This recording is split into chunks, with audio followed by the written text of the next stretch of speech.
Porque las reglas de procedimiento es lo que me va a marcar la verdadera diferencia. Es lo más difícil. Porque es el juego, el procedimiento es como unas reglas de juego. ¿Entienden? Hagan de cuenta que hay unas reglas en el Monopoly, ¿cierto? Hay unas reglas en el Monopoly del derecho. ¿Puedo hacer esto? ¿Esto no lo puedo hacer? ¿Cuánto tiempo? Tengo 3 días para apelar. No, aquí tengo un minuto para apelar. Por ejemplo, para apelar en el sistema anglosajón norteamericano, en un proceso civil, el abogado, si va a hacer la apelación, tiene que hacerlo ahí mismo. Pues apelo. En vez del sistema colombiano, tengo 3 días para apelar. ¿Me entienden? Entonces, es importante establecer el procedimiento. Señores y señoras, es lo más importante de establecer. Bueno, como se dan cuenta, esto no es tan sencillo. Además, hay otro problema. Y es que hay una diferencia entre el arbitraje interno y el arbitraje externo o internacional. ¿Me explico? El arbitraje interno es el que existe en cada país. Cada país tiene una ley de arbitraje. La ley brasileña es de 1996. ¿Okay? Y establece cómo se hace el arbitramiento, pero será para arbitramiento internacional. Porque es ley brasileña. Entonces es para el arbitraje interno entre 2 comerciantes en Brasil. ¿Me hago entender? La Fiat, aunque sí es italiana, pero la Fiat aquí tiene su residencia, su sede. Entonces, obviamente será demandada aquí. Pero el problema es que no existen reglas para establecer cómo establecer el procedimiento. No existen reglas para establecer cómo establecer el idioma. No existen reglas para establecer cómo establecer el derecho. ¿Me hago entender? Entonces, todo se rige bajo la autonomía privada y la voluntad de las partes. En pocas palabras, los 2 individuos son soberanos, son poderosos, porque nosotros es como si nos inventáramos un derecho. Y de hecho así sucede. En los grandes contratos, por ejemplo, de computadores Sony por otros. Bien, es un contrato así de grueso. Porque establece normas para todo. Porque es que cuando hay un conflicto interno en Brasil, en Colombia, en Italia, en Sudáfrica, ya está la ley, ¿entienden? La ley lo dice todo. ¿Qué vamos a hacer? La ley, bueno, ¿cuánto es el? Sí. ¿Qué idioma? Sí. ¿Cuánto es el proceso? Está todo. Pero cuando nosotros dos nos abstraemos del derecho interno para hacer un derecho nuevo que no existe, tenemos que hacer todas las reglas, ¿me entienden? Pero, atención,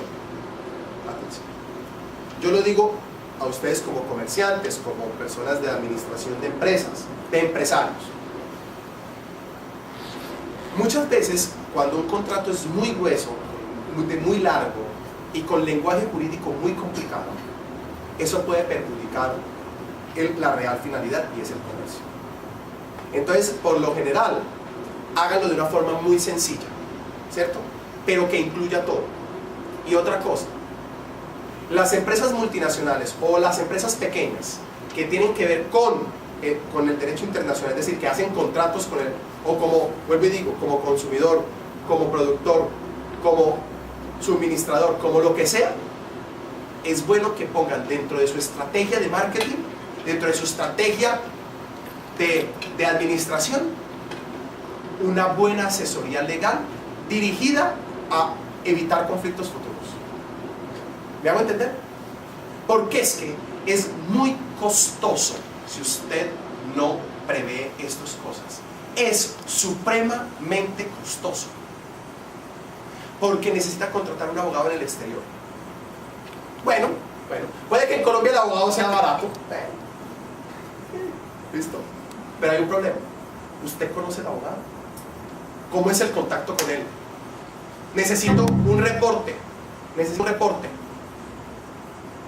¿Entienden? Usted no tiene comunicación directa con el abogado. ¿Entienden? Y eso es muy, muy, muy importante, tener una comunicación directa con el abogado. Otra cosa. Les digo la verdad y contésteme sinceramente. ¿Ustedes tendrían confianza en el abogado que es colombiano contra mí en Colombia? ¿Tendrían confianza? No, yo sé que no. Así como yo en Colombia, para demandar a Marco Tulio, no tendría confianza en contratar a un abogado aquí en Brasil. Entiéndame, no es cuestión de los abogados. ¿Pero por qué? Es que una cosa se puede dialogar directamente conmigo de temas que no uno que está en Brasil. Y les voy a hablar de los contratos más importantes y más costosos que hay en el mundo, y son los contratos que hay con el Estado. Porque el Estado en este momento es uno de los mayores contratistas del planeta. De todos los países en vía de desarrollo como Colombia, Brasil.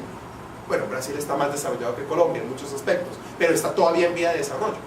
Entonces, cuando, por ejemplo, en Colombia, en Bogotá, van a cambiar el aeropuerto, lo van a transformar totalmente, va a ser un aeropuerto supremamente moderno. En Colombia hay buenos ingenieros, pero no hay ingenieros con la experiencia para hacer un aeropuerto. Entonces van a contratar europeos que ya tienen la experiencia, por ejemplo, de haber hecho el aeropuerto de París y el aeropuerto de Riyadh en Arabia Saudita, ¿cierto? En Saudi Arabia. Los contratos son necesariamente, el Estado hace, los necesitan necesariamente hacer con extranjeros.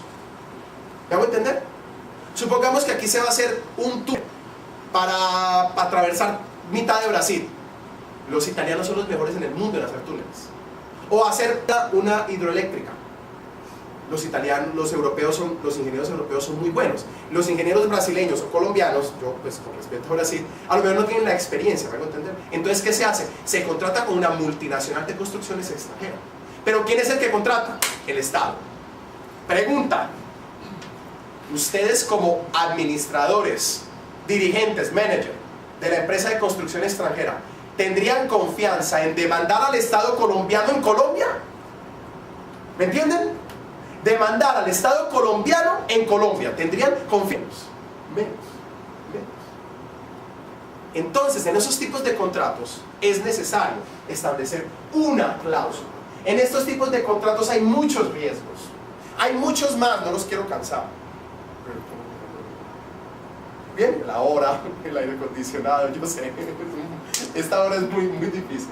Entonces, les agradezco por la atención nuevamente y la presencia. Hay muchos riesgos.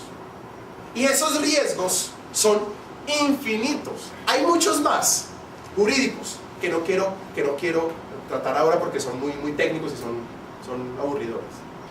Pero quiero que entiendan que hay riesgos. Hay riesgos. ¿Cómo los evitamos? Por el arbitraje. Porque, aunque sí es el Estado colombiano, en el contrato para la construcción del aeropuerto de Bogotá, El Dorado, así se llama, El Dorado, como Confins aquí, porque es Confins, ¿no?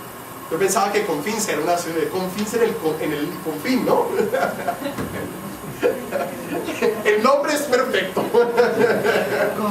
Bueno, pero no, mentira, porque hay una vía excelente.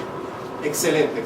Bueno, bien, ¿qué es lo que yo les quiero decir? Y simplemente les voy a leer. Los comerciantes, ustedes, administradores, managers de empresas internacionales, pero también pequeñas, nacionales, pero que tienen un contacto internacional. Ustedes son un gremio muy importante, una agremiación. ¿Se entiende agremiación? Muy importante. Y ustedes tienen una presión muy fuerte en la WTO, en la World Trade Organization, ¿cierto? Que es un órgano que hace parte de la ONU. Pues resulta que se firmó en Ginebra en 1961 una convención que se llama Convención sobre el Arbitraje Internacional, que dice lo siguiente, aquí está en italiano, lo intento traducir en español. A los contratos internacionales se aplicarán las cláusulas arbitrales para la disciplina de controversias entre operadores de comercio. ¿Bien?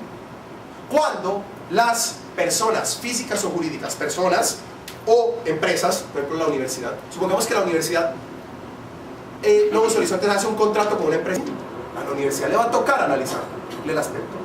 Se aplicará el arbitraje internacional. Esto es muy sencillo, pero aquí hay una cosa muy importante, y es ¿cuándo es arbitraje interno y cuándo es arbitraje internacional? Porque les hago una pregunta: si es entre la Fiat y la Volkswagen por un problema en Brasil, ¿será arbitraje internacional? No, brasileño, nacional, interno. Aunque sí, la Fiat y la Volkswagen son extranjeras, pero como el problema es aquí, de una cuestión de competencia, ¿cierto? ¿Bien? O que una le robó un diseño